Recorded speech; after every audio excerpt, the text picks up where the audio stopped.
So for our sixth and final pitching startup, I'd like to welcome Igor on stage. Igor from Playkey. Hello everybody, I'm Igor, I'm CEO and co-founder of Playkey. And when I was a teenager and my parents prohibited two things to do, smoking and playing games. In this case, I spent a lot of time thinking about how to make and bring freedom for the gamers all over the world. So, and our product is about the freedom for gamers.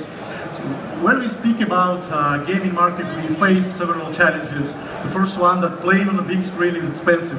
We have 1.2 billion gamers in the world, but just 36% play on the big screens.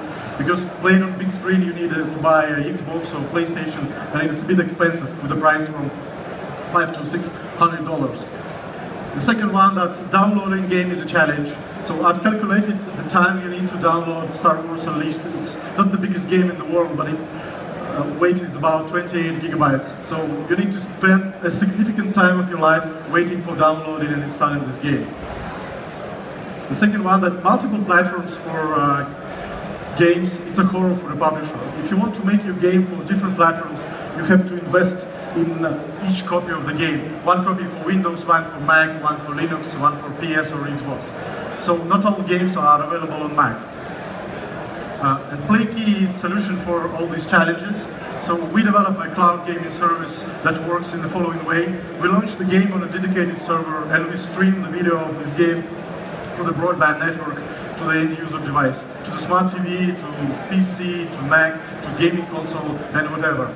So you save money. You don't need to buy expensive gaming console. You can play it on every device that can display video, on your smart TV, for example. So you don't need to wait for download and install it. So you just press the button and you start playing, because it's streaming. It's just in one click. And multiple platforms are available. So all games for Windows are available on Mac, on Linux and Android, so you can play Battlefield on your tablet. Then this is how it looks. So this is the interface of the Playkey for different devices, for smart TV, for tablets and for PC. So this is our own gaming console. So it's a small gaming console with a price less than $100. So it's much cheaper than Xbox and PlayStation. In case you don't have a smart TV, you can buy this box, connect through HDMI to your TV and play games. So, about the monetizations, we support all business models that really exist. You can buy the game and play forever. You can subscribe for a limited catalog. You can subscribe for the online gaming catalog. We also share the revenue with other gaming market players like game publisher and smart TV or IPTV operators. So we integrate into smart TV, we share the revenue with smart TV vendor. We integrate into IPTV, we share the revenue with IPTV carrier. And we think also that games are the next generation for IPTV market. You know that the most ISPs, they even don't know what to add into their IPTV solutions. They already have karaoke, news, social, Instagram, Facebook, and video on demand. And we think that games, it's the next step for IPTV market.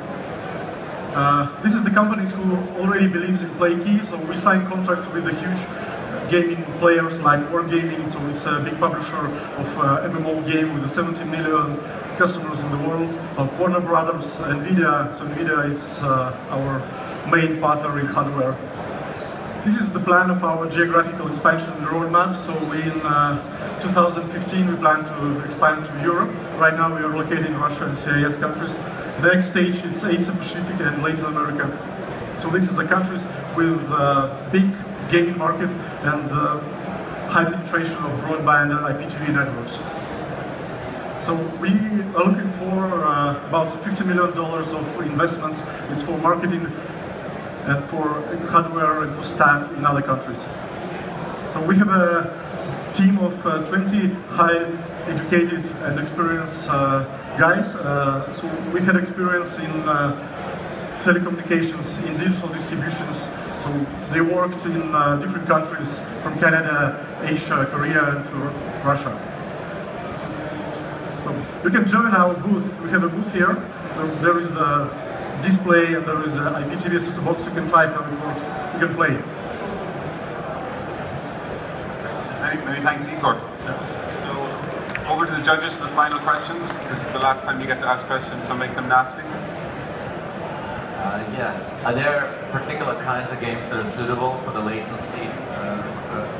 Because, right, I mean, some shoot-'em-up games aren't going to work super well if there's a tiny lag in it. Right now we have a latency less than 100 milliseconds, and for I think almost everybody here, you even won't notice the latency. We can try near our booth.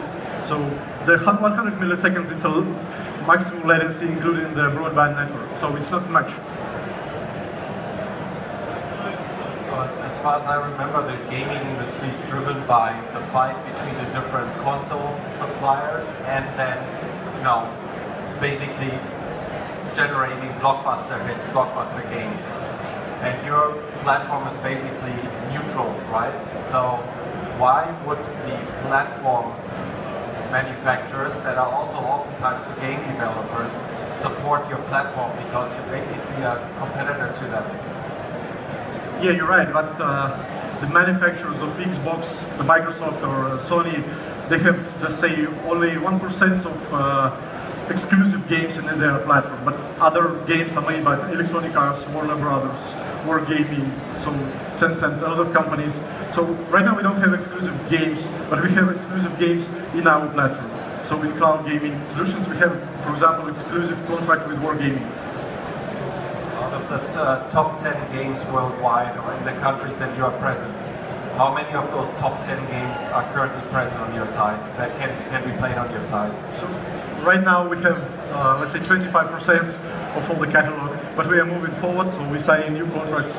It's a bit complex task because the publishers, it's very new technology for the publisher. They like to test to see how it works, to have a demo, so, but even we are moving very fast. I could see that you could have many different revenue models. You could OEM the platform, you could do subscription to end users, you could have games yourselves even in development. So which are the ones you're doing and why? So we are trying to change the gaming market economics. So if the game is sold with a one-time download fee, so we do the same. If the publisher sells the game in some subscription bundle, we sell with the same subscription bundle.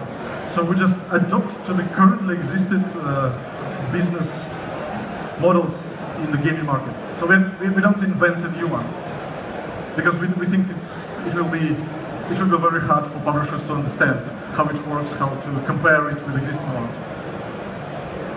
You said you were looking to raise 50 million. Is that right? Yeah, you're right.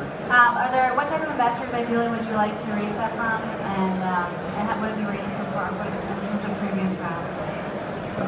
So previously we have invested ourselves in this company, so we have a positive revenue businesses in digital distribution, so we sell keys for digital games.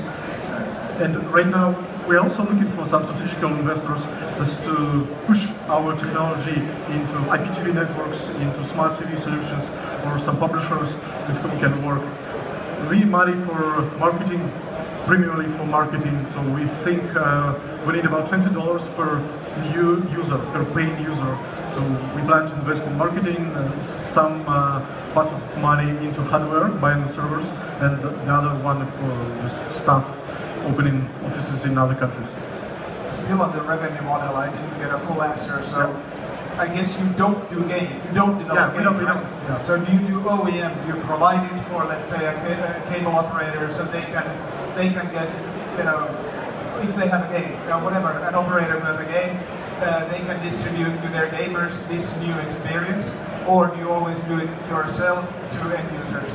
What's the model? We license all the games, so we sign contracts with the publishers, and we give a full service to the ISP. So it's a Playkey branded service that they are integrated into their set-top boxes or other applications. So it's like a Spotify you can try on SFR in France. So it's like the same. Okay, I think we're all done with questions. Igor, many thanks. Igor from Playkey. Yeah, thank you very much. Okay, folks.